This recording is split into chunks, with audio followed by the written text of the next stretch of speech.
My dear viewers, now discuss bursting of crackers in an exothermic change. Explain. Okay, now bursting of crackers is an exothermic reaction as when a crackers burst, a large amount of heat is released and explodes.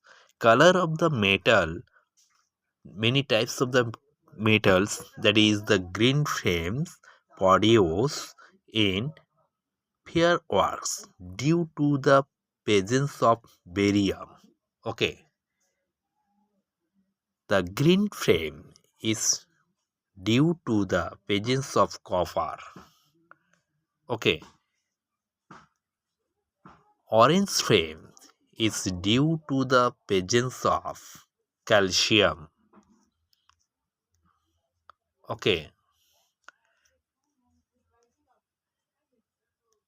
yellow flame is due to the presence of sodium, and red flame is due to the presence of lithium or strontium and lithium. Okay, thank you, my dear viewers. Any query, please comment in box. Thank you.